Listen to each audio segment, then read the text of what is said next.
when did you, for the people that aren't familiar, when did you found Stay Cool and what year at BU? So I think it was 2015. So essentially, just to give you like a little rundown of how it started, I was always interested in clothing a little bit. I always I liked going to the stores in Manhattan, the streetwear stores, whatever it was, and I basically told myself, you know what, as opposed to going into every retail store and shopping online and looking for specific pieces that I like, specific designs that I like, why don't I just make something of my own? So essentially, I went on like customink.com, like one of those design websites, and just made a t-shirt for myself. And I wore it myself, and I said, you know what, let me do this again. So I texted 12 of my friends at the time, and I said, do you want to buy this t-shirt that I made? I took a picture of it on my bed and very simply, texted them, do you want to buy it? They bought it. You still have that T-shirt? I don't have it anymore, or maybe I do. What was the design? It was that good? What was the design? Retro on it, and on the back it said "Stay Cool People" on it. So that's kind of where it came about. I was trying to think of two words that fit together that have like a saying of some sort. For some reason, I was gravitating towards more of a saying. So I was trying a bunch of different things. Like one of them said "dope living" or "stay dope" or whatever. I was trying to figure it out. So my friends bought it, and then more people from my hometown were kind of, finding out about the brand, and I made another shirt that said "Vibe" on it, and I just kept going with that. So that's kind of how it initially started, from the start. So I think that was 2015. And then, so that's your sophomore year? Yeah, it was my sophomore year at college. So you're about 19 years old? Yeah, something like that. And 18. then at what point did you feel like, okay, let me, this is more than just, a 12-person group message of, hey, you want this shirt? This is something legit. While I was at college, I just kept going with it, trying to drop t-shirts and building an Instagram and doing things a little bit more casually. But, I was really grinding on the brand while I was at school.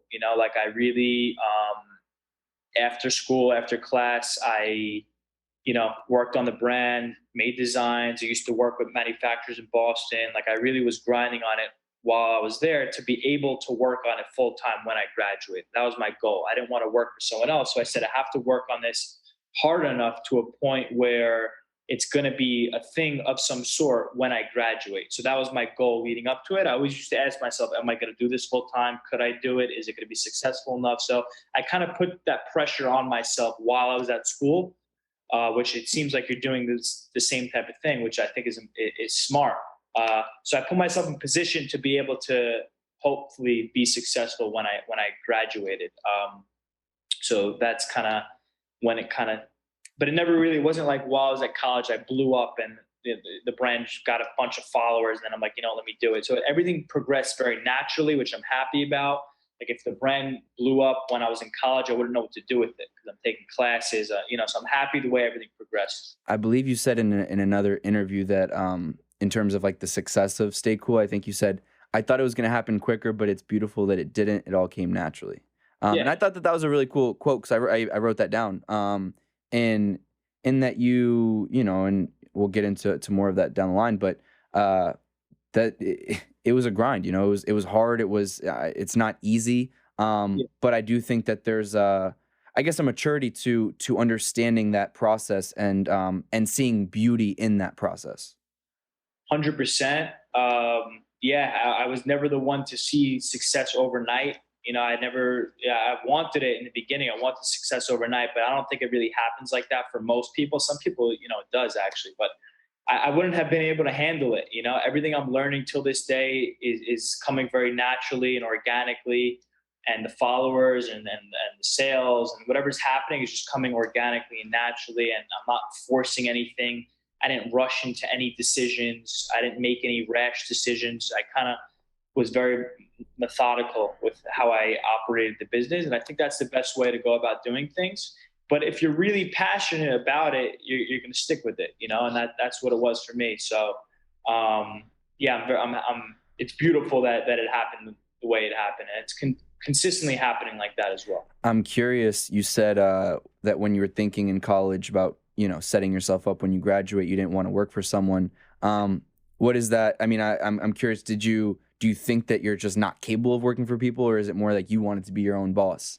Yeah, I tried to be an intern. I was an intern because I had to do certain requirements for high school, and I interned by my father, which was a good experience. And I interned somewhere else. So I don't know. It just didn't click for me, honestly, to be in a like not be my own boss. I guess I always just had that desire.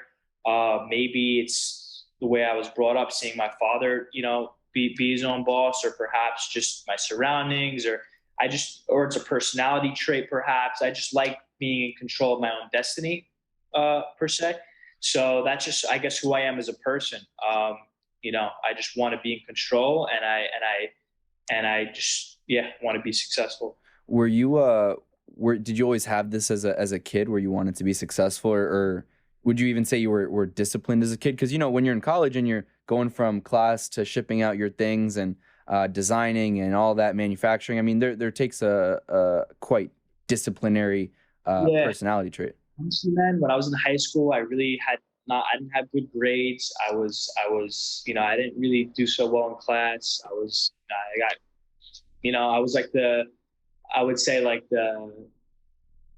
the school wanted to make it like not an example out of me, but I didn't listen too much, which was, maybe not great, but perhaps that answers your question. The fact that I, wanted to do my own thing, and maybe that's what led me to have that drive of, you know what I mean? It's kind of like the same type of personality type of vibe, like not going against the rules, but just doing my own thing, which I don't recommend, not paying attention in class. I don't recommend that, but I guess that's just what happened with me. But maybe also it was kind of like, I wanted to just prove to myself that I could be successful in something, and I just had that desire to want to succeed and do something on my own. Yeah. Were your parents supportive of it as you started Yeah. the whole brand? Very supportive. You know, Full support throughout A to Z, which is really amazing. My friends supported me. I think in the beginning, some people back in my hometown were they didn't really understand what I was trying to do, because like 5, 6 years ago, running a clothing brand wasn't as like prominent as it is now. So I think, I was getting some, not haters, but people saying, "Oh, what are you doing? What are you trying to do?" This, I think that also, fueled my fire a little bit to want to be successful even more so. So yeah, but from a support level, thankfully, I had full support from my parents and friends. Thank you so much for watching this video. If you haven't done so already, please make sure you like the video, subscribe to the channel, follow me on Instagram at felix.levine, and if you have something to say, please leave a comment.